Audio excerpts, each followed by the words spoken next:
नमस्कार। मिल्कीपुर चुनाव को लेकर भाजपा ने अपना पूरा जोर लगा दिया है। समाजवादी पार्टी इस अभेद्य किले को भाजपा के पास जाने नहीं देना चाहती है। भाजपा का नामो निशान मिटाना चाहती है। सुबह सुबह से ही भयंकर लाइनें लगी हुई हैं। जबरदस्त जोश दिखाई दे रहा है वोटरों में और लगातार समाजवादी पार्टी प्रशासन पर आरोप भी मढ़ रही है। हमारे साथ बात करने के लिए अशोक वानखेड़े सर है। अशोक सर, वोटिंग चल रही है मिल्कीपुर में, मिल्कीपुर किधर जाता हुआ दिख रहा है? और सबसे बड़ी बात अशोक सर की समाजवादी पार्टी ये बात कह रही है कि वोटरों को प्रशासन धमकियां दे रहे हैं। देखिए प्रज्ञा जी, ये बात तो मैं पहले कह चुका था। जिस हिसाब से 9 उपचुनाव हुए विधानसभा के और 9 उपचुनाव में से 7 बीजेपी ने जीते, कैसे जीते आपने देखे। ये कोई जनता से भी छुपा हुआ नहीं। कैसे पुलिस प्रशासन बैरिकेडिंग करती है जहां मतदाता समाजवादी पार्टी के है, या फिर गांव के गांव वोट डालने के लिए एक टेलीविजन चैनल का रिपोर्टर गांव को वोट डालने के लिए लाया, उनको भगा दिया था। जहां वहां उसको आधार कार्ड, जिसको अधिकार नहीं वो आधार कार्ड पूछने लगा है, बार बार परेशान करते हैं। उसके बाद हमने देखा एक जगह तो पुलिस वाला रिवॉल्वर लेके धमकी दे रहा था, कैसे निकलते बाहर। तो ये तो प्रकार होंगे, क्योंकि अब चुनाव लोकतंत्र में मजाक हो गया है और चुनाव आयोग भांग पी के बैठता है। चुनाव आयोग वो कलयुगी बंदर है महात्मा गांधी का, जो भाजपा के विरुद्ध कुछ देख नहीं सकता, भाजपा के विरुद्ध कुछ सुन नहीं सकता और भाजपा के विरुद्ध कुछ बोल नहीं सकता। ऐसे से क्या करेंगे? कुछ भी बात होगी तो एक ही डायलॉग होता है, उनको कुछ तो लोग कहेंगे, लोगों का काम है कहना। छोड़ो, शेर शायरी पे चला जाता है ये आदमी। इस इतने बड़े ओहदे पे बैठा हुआ है। कुल मिलाकर ये फिर रिपीट होगा। लेकिन क्या कुंभ का इंपैक्ट इस पे पड़ेगा? क्योंकि ज्यादा दूर नहीं है कुंभ अयोध्या से। और जो लोग कुंभ जा रहे हैं, अखिलेश यादव ने एग्जैक्टली अखिलेश यादव ने जो कल संसद में सवाल उठाए, उस सवाल से सारा सनातन धर्म झिझोड़ गया है। क्या श्रद्धांजलि के लायक भी नहीं है लोग? वो आंकड़ा बताते हैं 30 का। कई लोग ऐसे हैं जो कहते हैं कि हमारे लोग नहीं मिल रहे, तो प्रशासन के लोग कह रहे गंगा में बह गए होंगे। क्या लोग आरोप लगा रहे हैं कि 15-15 हजार कंप्लेंट है मिसिंग की। यदि 15 हजार कंप्लेंट मिसिंग की है तो क्या ये 15 हजार लोग मर गए? और यदि आंकड़ा इतना बड़ा है तो फिर इसके बाद सरकार क्यों इस बात में बात नहीं करती? दिल्ली में बरसात हुई थी और बरसात में दिल्ली में वाटर लॉगिंग हुआ एक जगह पे, वहां कुछ छात्रों की मौत हो गई और वो तुरंत शॉर्ट नोटिस पे पार्लियामेंट में डिस्कस हुआ। लेकिन महाकुंभ जैसा बड़ा हादसा भी पार्लियामेंट में डिस्कस नहीं होता। और जब जिस हिसाब से उसने कहा कि यदि मैं गलत हूं तो मैं इस्तीफा देने को तैयार हूं, जब अखिलेश ने अपना इस्तीफा ऑफर किया और सत्ता पक्ष इस मामले में चुप बैठा था, आवाज नहीं निकल रही थी क्योंकि कुछ बोल नहीं पाते थे। कल खारगे ने जब बोला कि इतने लोग मर गए तो उन्होंने कहा कि आप शब्द वापस लीजिए उपराष्ट्रपति जी। एक और शर्मनाक बात है कि उपराष्ट्रपति सत्ता पक्ष को बोलने, विपक्ष को बोलने भी नहीं देता। तो खड़गे जी ने कहा कि यदि मेरा आंकड़ा गलत है तो आप अपना आंकड़ा बताइए, मैं माफी मांग लूंगा। ये खड़गे जी माफी मांग, बेशर्मी तो हदें पार कर चुके हैं सर। ये तो 100 करोड़ की आंकड़े की बात भी झूठ बोल रहे हैं, कह रहे हैं हमने तो कभी कहा ही नहीं 100 करोड़। अरे वो उनका खुद का वीडियो मार्केट में है। जमीन में बहुत खराब है भाजपा की हालत।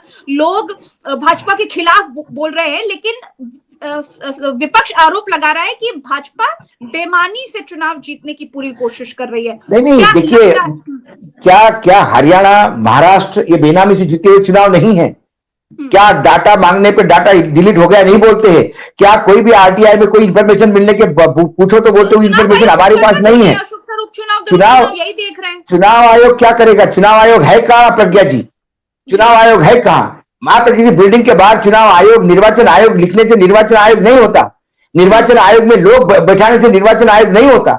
जब तक निर्वाचन आयोग भारतीय संविधान के हिसाब से काम नहीं करता और दी हुई ड्यूटी काम नहीं करती, निर्वाचन आयोग यदि किसी राजनीतिक पार्टी का प्रकोष्ठ बन के रहता है तो फिर क्या अपेक्षा रख सकते हैं आप निर्वाचन आयोग से?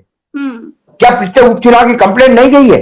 पिछले उपचुनाव की जितने भी कंप्लेंट गई है, जितने भी वीडियो गए, उसमें चुनाव आयोग ने क्या किया? जो 7 उपचुनाव हुए आपके यहाँ, तो मिल्कीपुर में भी मैंने पहले कहा था कि मुझे आशंका है कि कहीं वही पुलिस या प्रशासन नहीं होगा। लेकिन यदि जनता, मैं हमेशा कहता हूं जनता जनार्दन बड़ी होती है।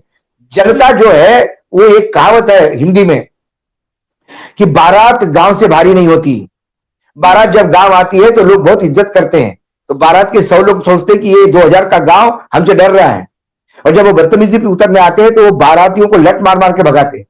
तो बारात कभी गांव से, जिस दिन इस देश की जनता चाहेगी, जिस दिन मिल्कापुर की जनता चाहेगी कि ये हम बर्बरता नहीं होने देंगे और ये गलत काम नहीं होने देंगे, उस दिन कोई रोक नहीं सकता वहां समाजवादी पार्टी का उम्मीदवार जीतने से। लेकिन क्या होगा, एक लड़की के साथ व्यभिचार हुआ अयोध्या में, सरकार कहती कि अब हमने 3 पकड़े 2 पकड़े, सरकार को बोलने के लिए कुछ नहीं है। यही व्यभिचार यदि किसी कांग्रेस रूल स्टेट होता तो, या किसी दूसरे विपक्ष बंगाल में होता तो आज पूरा बीजेपी सुबह से लेकर शाम तक चिल्लाते रहता, सारा गोदी मीडिया चिल्लाते रहता।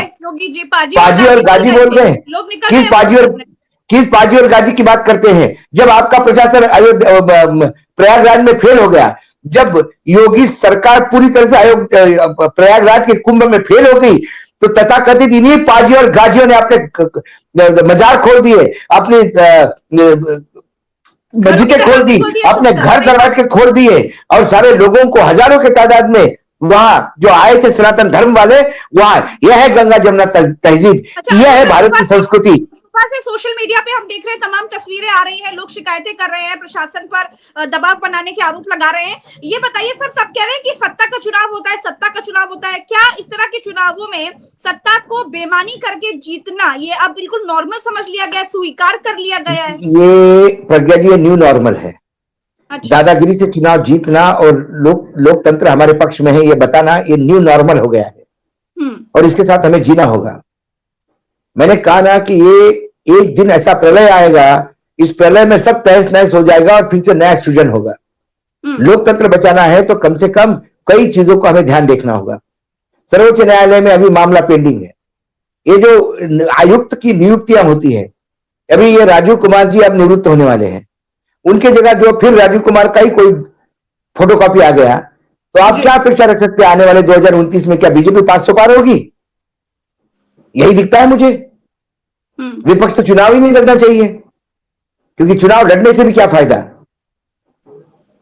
सही बात है। पाजी और गाजी की बात करने के लिए शर्म आनी चाहिए। इतने साल, यदि आप 10 साल से सत्ता में हैं, दूसरी बार मुख्यमंत्री बने, तो आपको बताने के लिए कुछ चाहिए कि आप लोगों के लिए क्या कर रहे हैं। आपके पास ब्लू मैप नहीं है, आपके पास कोई जो किया है उपलब्धियां नहीं गिनाने के लिए। झूठ बोलते हैं सर, सिर्फ झूठ झूठ झूठ। अच्छा, देखिए मुंह खोलते ही झूठ बोलने के लिए है। अभी कहाँ जा किस तरफ जाता हो दिख रहा है मिल्कीपुर? जल्दी से बताइए। सुबह वोटिंग चल रही है, देखिए मिल्कीपुर तो मुझे लगता है समाजवादी पार्टी के खाते में जाना चाहिए, और यदि वो आक्रोश लोकसभा का देने के बाद भी यदि विपरीत आता है निर्णय, तो मुझे नहीं लगता कि ये फेयर इलेक्शन होंगे। अभी शुरुआत हुई है, अभी दोपहर तक देखिए प्रशासन की दादागिरी कहां होती है, कितने गांव रोके जाते हैं, कितने मोहल्ले का वोटिंग रोका जाता है। और उसके बाद सबसे इंपॉर्टेंट जो है, मैं बार बार कहता हूं कि बूथ पे जब तक राजनीतिक दल अपना स्ट्रांग नहीं होगा, तब तक ये हालात ऐसे ही चलते रहेंगे। 5 बजे बाद वोटिंग कितना बढ़ेगा ये देखना होगा। 5 बजे बाद यदि 10% की वोटिंग में बढ़ोतरी होगी तो फिर भाजपा की जीत निश्चित है। भाजपा जीतती है 5 बजे बाद की वोटिंग में। ऐसा क्यों कह रहे हैं? इसीलिए 10% 12% का जब इजाफा होता है 5 बजे बाद, 5 बजे बाद महाराष्ट्र में 95 सीट्स ऐसी है जहां गड़बड़ हो गई। उसके बाद जब किसी आरटीआई एक्टिविस्ट ने पूछा कि 5 बजे बाद कितनी पर्चियां बटी बूथ लेवल पे, इसकी डायरी नोंद होती है, और ये डायरी मैंडेटरी है नोंद होना, और ये डायरी इलेक्शन कमीशन में सबमिट करना मैंडेटरी है, चुनाव आयोग की वेबसाइट ये बताती है। लेकिन जब इंफॉर्मेशन पूछी तो उन्होंने कहा कि हमारे पास ऐसा कोई डाटा नहीं है जी। तो जहां 25 लोग होंगे लाइन में, उनके जगह यदि 500 वोट डल जाएंगे तो कहां से, कौन सा आप किस निर्णय की अपेक्षा करते हैं? इसी को अंधेर नगरी चौपट राजा कहा गया है। जी बिल्कुल।